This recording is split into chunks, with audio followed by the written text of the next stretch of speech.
Bonjour tout le monde et bienvenue à cette capsule spéciale avec le monde du hockey, / NHL News. Aujourd'hui, capsule spéciale, on va vous jaser un petit peu de Corey Perry qui vient de s'amener à Montréal.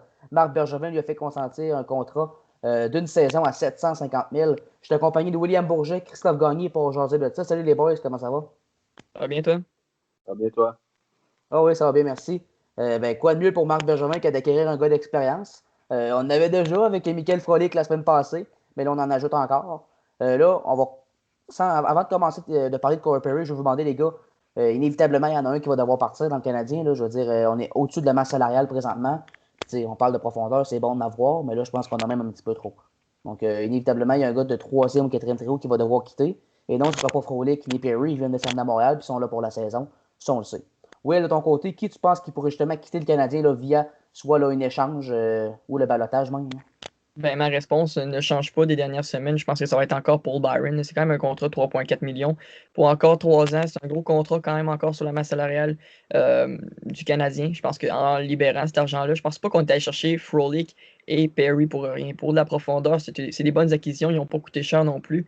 Squid Byron, ça coûte plus cher. Ça aurait été un rôle sur le quatrième trio. Et même que plusieurs peut-être ne le voient même pas sur le quatrième trio quand tu regardes l'équipe présentement du Canadien de Montréal avec tous les joueurs qu'il y a présentement dans l'alignement. C'est un joueur qui peut faire un très bon travail pour le Canadien en désavantage numérique. Par contre, je regarde ça avec la masse salariale, les nouvelles acquisitions, là où on semble s'en aller, la profondeur de l'équipe qui est plus grande que certainement plus grande que l'année passée, là, surtout si on se fie sur le quatrième trio qu'on avait, là, surtout en début de saison, là, c'était quelque chose de vraiment pas fort comparé à ce qu'on a présentement. Donc, je pense que oui, inévitablement, ça risque d'être, selon moi, Paul Byron. Peut-être Yoel Armia qui pourrait peut-être aussi se joindre à ça, on ne le sait pas.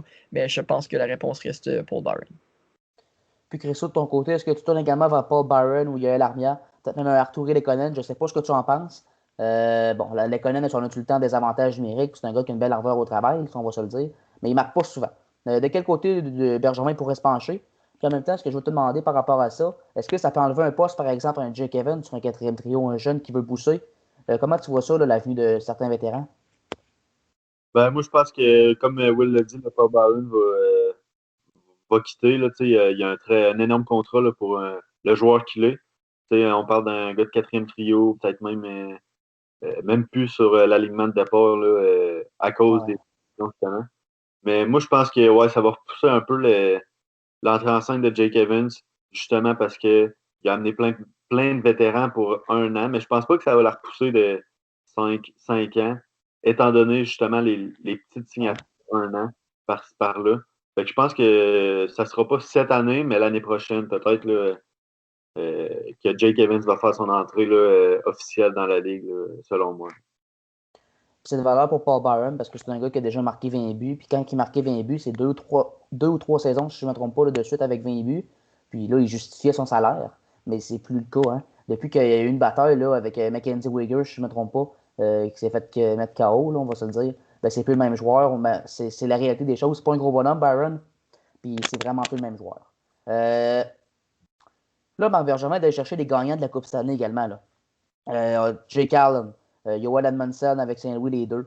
Tyler Toffoli, c'est un ancien gagnant de la Coupe Stanley également. Michael Frolic, même chose. Puis Corey Perry, ben, c'est un gars qui a atteint la finale l'an passé. Ça, c'est de la belle expérience. Je veux dire, inévitablement, moi, je pense que ça va être très, très bon pour les Canadiens. Ça va encadrer justement des jeunes joueurs. Puis ça, justement, ça va peut-être justement, dans des minutes importantes, parce que tu as besoin d'un gars qui a vécu cette expérience-là, ben, tu vas avoir confiance en ces gars-là. Je pense que Claude Julien va être à l'aise. C'est le genre d'alignement qu'il va aimer avoir. Tu regardes ça, c'est aussi des gros bonhommes. Sans dire que Frolic et Corey Perry, c'est des gars qui vont frapper à profusion, mais c'est des gars qui ne donneront pas leur bout. C'est des gars quand même en haut de pied qui vont être capables de s'imposer physiquement. Moi, je pense que c'est très bon pour les Canadiens. Will, je ne sais pas ce que tu en penses. Est-ce que c'était une nécessité d'y aller avec Corey Perry ou ça t'a vraiment surpris ce matin? Ben, je pense pas que c'était la nécessité nécessairement, mais c'est certain que ça va aider, là. Tu l'as dit, Corey Perry, c'est aussi un gars qui a gagné la Coupe Stanley avec les Ducks là, à l'époque. Ouais.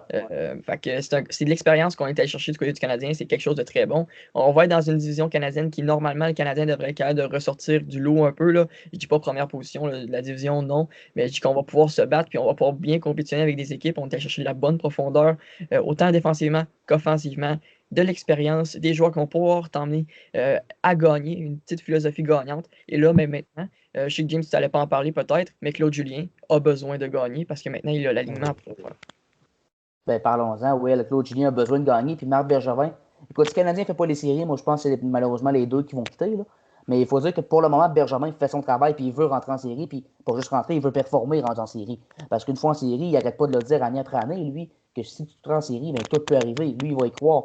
Puis justement, il voit la fenêtre d'opportunité de chez Weber, le Carey Price se rétrécir. Les gars, ils n'ont pas 20 ans. Là. Ils sont rendus à 32, 34. Dans ces eaux-là. Donc, il ne leur reste pas une fenêtre de 10 ans encore pour gagner une coupe. Puis essayer de faire un bout de chemin. C'est des ajouts de taille pour Canadien qui peuvent justement donner une chance à l'équipe de faire un bout de chemin en série. J'aime ça. Christo, de ton côté, qu'est-ce que tu penses de l'acquisition? Puis en même temps, j'ai envie de te demander, Frolic ou Corey Perry pour avoir un plus gros impact? Lequel des deux, selon toi? Je pense que Perry peut amener un meilleur côté offensif là, aux Canadiens. Là. C'est un gars qui a compté beaucoup de buts. Là. Je pense que c'est 372 dans toute sa carrière là, en 1000 matchs. C'est 700 points environ. Ouais. Je pense que c'est un gars offensif plus que défensif. Fait que je pense qu'il va aider à marquer des buts. C'est ce qu'on a besoin à Montréal là, parce que c'est ça notre problème. Ça a été ça notre problème contre Philadelphie l'année passée en séries éliminatoires. Fait que je pense que Corey Perry va amener une meilleure touche aux Canadiens. Puis c'est lui qui va les aider le plus dans leur processus vers une future Coupe Stanley, disons. Là, on regarde un peu l'alignement du Canadien. Si j'aime prononcer, je considère qu'on a trois très bons trios. Sans dire qu'on a un premier trio tout feu, tout flamme à la Sidney Crosby, Evgeny Malkin. C'est pas ça qu'on a malheureusement. Mais on a quand même trois trios très bien équilibrés offensivement. Puis Claude Julien l'a dit dans son point de presse là, il y a je pense qu'il y a de ça déjà quelques mois là, en fait. Il a regardé son alignement puis il était excité que la saison commence. Mais pas juste pour ça. Il disait qu'il a regardé ses trois premiers trios puis il y a de la misère à en mettre un premier, un deuxième et un troisième. Je considère que c'est totalement vrai. Les trois trios peuvent performer d'une belle façon en étant constant. Vraiment hâte de voir. Puis tu sais, je prends par exemple les deux dernières acquisitions, encore là, Frolic ou Corey Perry. Quand on a acquis Frolic, je me suis dit, écoute, ça va être un bon gars de quatrième trio, sans plus. Là, tu t'emmènes encore d'expérience avec Corey Perry, sans savoir encore qui va quitter. On s'en doute un petit peu, là, mais sans savoir nécessairement qui va quitter. Mais je regarde Frolic, je regarde les joueurs qui nous restent en bas, qui potentiellement peuvent faire partie du taxi squad, là, si on veut. Les joueurs de surplus de l'alignement. Je pense qu'on s'en met avec un popé taxi squad, honnêtement. Puis, tu sais, dans les trois premiers trios, tu as de la belle profondeur offensivement. Je pense que ça va être bon. Puis, tu regardes ton top 4 défensif avec Joel Edmondson, que tu grèves à Petrie, en fait. Ben, je pense que Petrie va être bon pour aller offensivement. Edmondson va être solide défensivement, va frapper, va clairer le vent du net. Carey Price doit se réjouir des acquisitions. Je ne sais pas, Will, qu'est-ce que tu en penses? Oui, c'est des bonnes acquisitions pour le Canadien. Je pense que dans une saison qui va être plus courte, comme cette année, là, 56 matchs qui vont être toutes condensés ensemble, avoir un bon backup, avoir de la profondeur défensivement, faire en sorte que ce ne soit pas juste peut-être un bon top 6 quand même à la défense, mais là, tu risques pouvoir avoir 8 bons défenseurs aussi qui peuvent jouer. Ouais. Parce qu'il y a des matchs qui vont avoir des blessures, c'est sûr, là, avec la saison. 56 matchs, ça va aller vite. Il y a des joueurs qui, les bobos vont arriver, il va falloir qu'il manque un match, deux matchs parfois. Donc, je pense que vraiment pour le Canadien, on a cherché de bonnes acquisitions. Et par exemple, je me rappelle, Petrie avait lancé un message à la direction, il voulait qu'on le fasse, qu'on soit qu'on aille acheter, qu'on soit acheteur sur le marché des joueurs autonomes. C'est ce que Bergevin a fait aussi avec des transactions. Dernière question sur ce sujet-là, Christo. Moi, vraiment, ce que je retiens de ça, c'est qu'on a cherché des gars d'expérience, des gars qui ont gagné la Coupe Stanley ou qui ont vécu ces grands moments-là. À quel point ça peut véritablement aider le Canadien à peut-être entrer en série, puis d'un coup en série, ben, performer d'une belle façon pour faire un bout de chemin. Parce qu'aussi avec Claude Julien, ben, lui aussi, il a gagné la Coupe. Il est capable d'amener ces gars-là, justement, dans un rôle de cette façon-là. Ben, écoute, c'est simple, ils l'ont vécu. Fait qu'ils savent comment s'y rendre. Ils savent c'est quoi l'attitude qu'il faut avoir pour s'y rendre. Ils savent comment faire les efforts pour s'y rendre. Ils savent c'est quoi. Fait que, tu sais, juste avoir vécu la finale de la Coupe Stanley, là, tu n'as pas besoin de la gagner. Juste de savoir comment s'y rendre. C'est tout ce qu'il faut. Puis avec ces acquisitions-là, on a 5 joueurs qui l'ont fait. Plus des vétérans comme chez Weber qui sont très matures, ils savent comment jouer en série. Fait que, je pense que les Canadiens ont la troupe pour se rendre loin en série grâce à leur expérience et leur profondeur. Puis justement, là, comme Will l'a dit, cette année, c'est une saison de 56 matchs.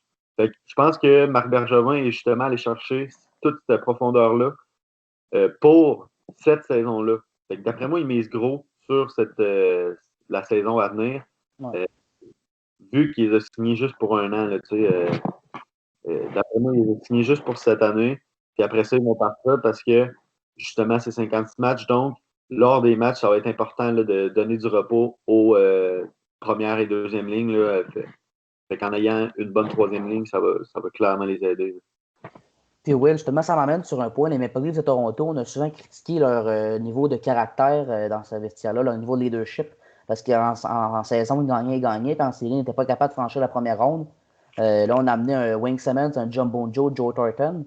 Mais là, le Canadien, je ne sais pas si ça s'inspire de la même façon, mais c'est quand même des gars comme Toffoli, Edmondson, Allen, puis Corey Perry, Michael Frolik. C'est des gars du même genre qui ont vécu ces moments-là, comme on en parlait. Est-ce que le Canadien est vraiment à prendre au sérieux pour la prochaine saison? Puis de ce fait-là, est-ce que le Canadien s'inspire des Maple Leafs de Toronto, qui les deux équipes, on va le dire, là, veulent finir par faire un bout de chemin en série?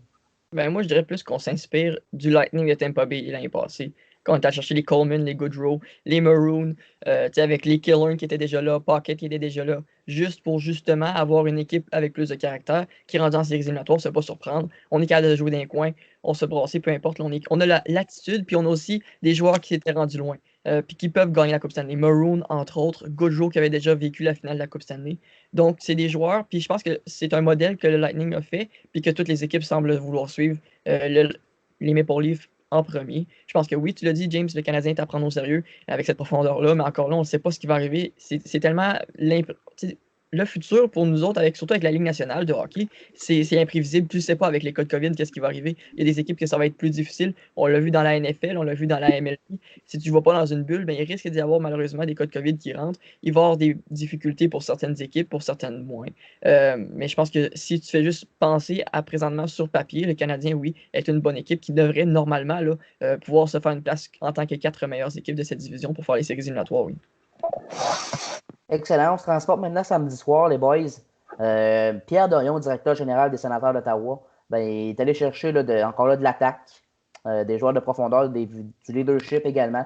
On sait que les Sénateurs n'est pas une équipe favorite à participer nécessairement aux séries éliminatoires, mais quand même, Pierre Dorion, on le sait pas, peut-être une reconstruction accélérée de son côté. Mais moi, j'aime bien le travail qu'il fait présentement avec l'équipe. On parle probablement de la première transaction qu'il a acquis samedi soir. Derek Stepan des Coyotes de l'Arizona en retour d'un choix de deuxième ronde. Ta première impression, Will, sur la transaction? Je trouve ça cher. Je trouve ça cher, un choix de deuxième ronde pour un gars comme Derek Stepan. 1 an seulement son contrat, 6,5 millions.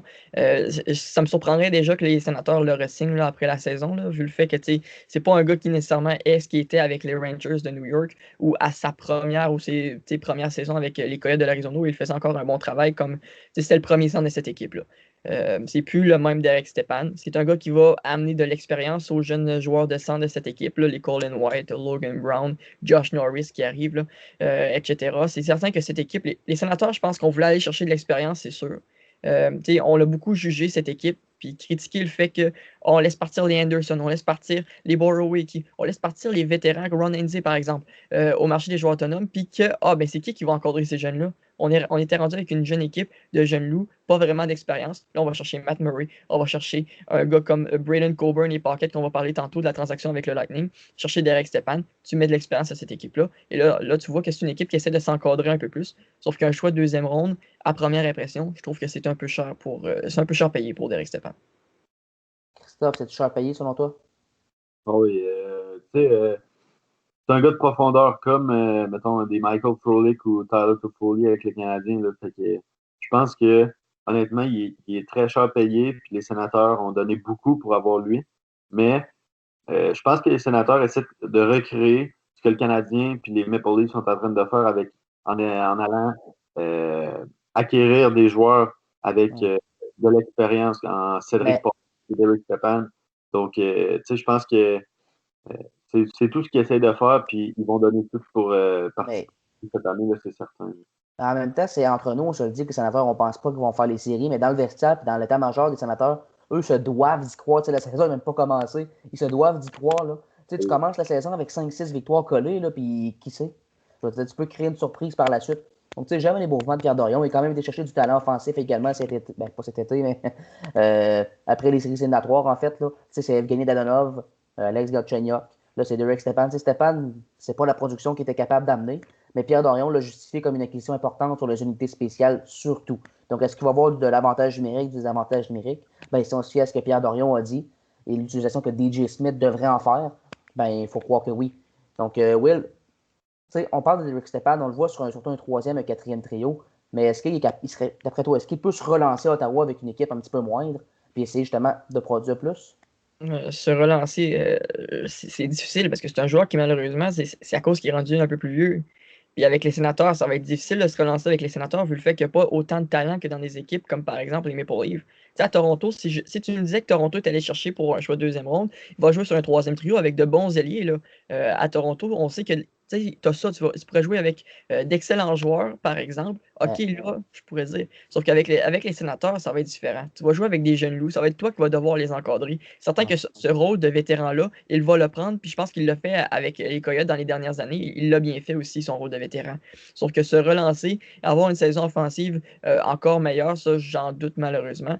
C'est certain qu'avec les Sénateurs, il va avoir peut-être même un plus gros rôle qu'il l'avait avec les Coyotes, vu le fait que cet alignement est un peu moins bon, justement. Ce qu'il faut comprendre, c'est que c'est pas nécessairement un gars de 35 ans qui finit. Ce gars-là a 30 ans, puis il a tout près de 500 points dans la Ligue nationale de hockey en 740 quelques matchs, là, si je ne me trompe pas. C'est quand même pas si mal. Là.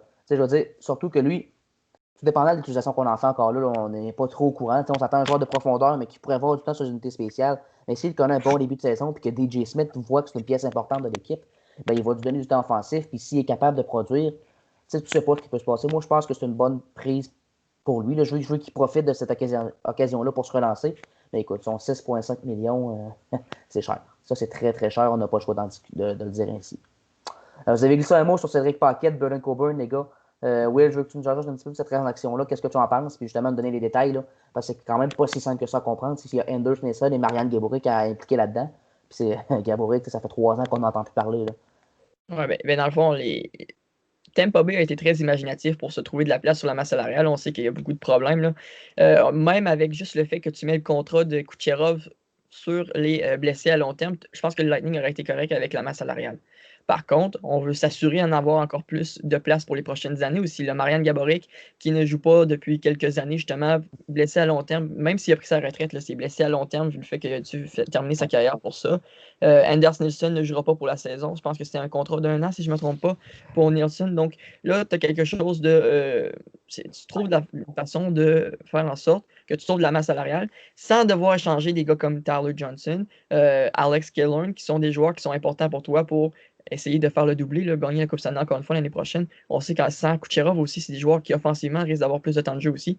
Donc, c'est quelque chose que le Lightning a bien fait. Par contre, tu regardes ça, on donne quand même Cédric Paquette, Braden Coburn, ainsi qu'un choix de deuxième ronde au Sénateur d'Ottawa. C'est cher payé, oui, mais je pense que les équipes savaient. Vraiment, là, je pense que Pierre Dorion savait que le Lightning avait besoin de cet argent-là sur la masse salariale. Oui. On a profité là, pour aller chercher le plus possible. C'était le prix à payer, très honnêtement. C'était vraiment le prix à payer. Puis Julien Brisebois, directeur général avec le Lightning et Tampa Bay, il l'avait dit, il l'avait confirmé, puis il n'a comme pas le choix, mais il l'avait quand même dit. Donc, c'est un homme de parole, ce Brisebois, que le Lightning allait justement respecter le plafond salarial. Puis, Paquette, je pense qu'il est content de débarquer à Ottawa. Là, ça va lui faire du bien. Je pense que ça va être un gars apprécié dans le vestiaire, très honnêtement, à Ottawa. L'équipe va l'aimer. Braden Coburn, encore un gros défenseur, amené de l'expérience. C'est un gars physique quand même. C'est pas un mauvais défenseur. C'est un exemple qu'un gars comme Goodbranson connaît un moins bon match à ce soirée-là, ben, peut-être que Coburn pourra compenser. C'est comme ça que je vois ça. Ça mène la profondeur dans l'équipe. Puis parlant de ces acquisitions-là, Christo, je vais te demander. À Ottawa, il y a beaucoup de jeunes qui poussent, là, on s'entend. Mais là, tu vas chercher des vétérans, des gars qui peuvent combler des rôles de profondeur. Mais moi, j'ai peur un petit peu pour des jeunes là-bas. Là. À quel point ça peut retarder leur progression chez les jeunes, selon toi, chez les jeunes des Sénateurs? Ben, écoute, c'est pas compliqué. Là. En amenant des joueurs, ben, évidemment, tu repousses des entrées en scène de plus jeunes. Je pense pas que ça peut nuire à leur développement parce qu'ils vont aller acquérir de l'expérience dans la Ligue américaine. Mais c'est sûr que ça va repousser leur entrée en scène dans la Ligue. Là, si tu amènes des joueurs comme Dadonov, Galchenyuk, Stepan, Paquette, Braden Coburn à la défense, ben, c'est sûr qu'à un moment donné, là, il va y avoir des attaquants puis un défenseur qui va retarder son entrée en scène dans la Ligue nationale puis qui va rester dans la Ligue américaine pour une année. Mais l'année prochaine, là, c'est sûr qu'eux autres vont venir parce qu'on les signe pour une période souvent de 1 an, 2 ans. C'est pas des gros contrats comme le contrat de Josh Anderson avec le Canadien. Là. Je suis d'accord.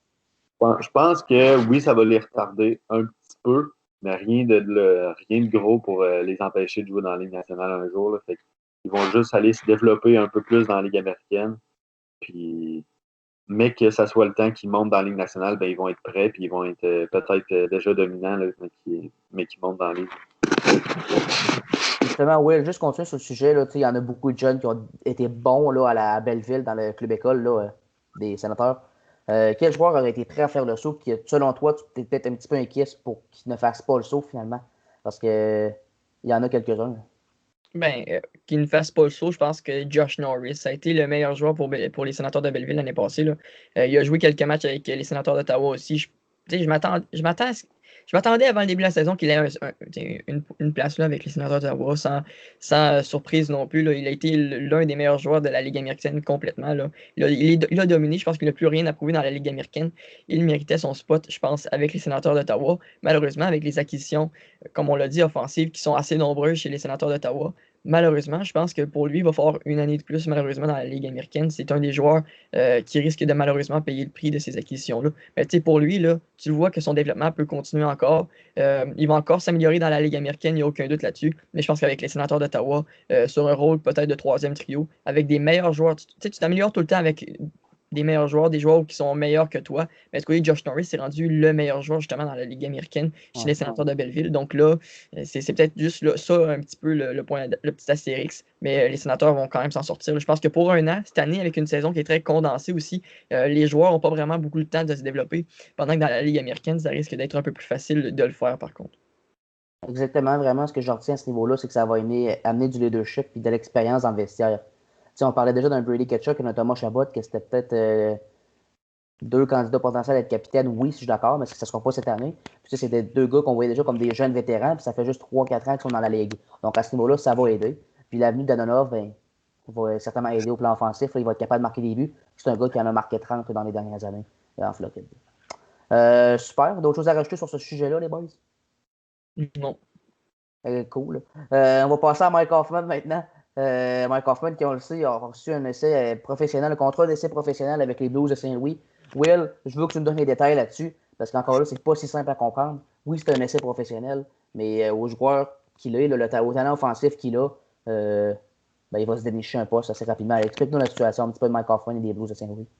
Je pense que tout le monde a été premièrement un peu surpris de voir un essai professionnel pour Mike Hoffman. C'est un marqueur de 30 buts là, facilement dans la Ligue nationale de hockey.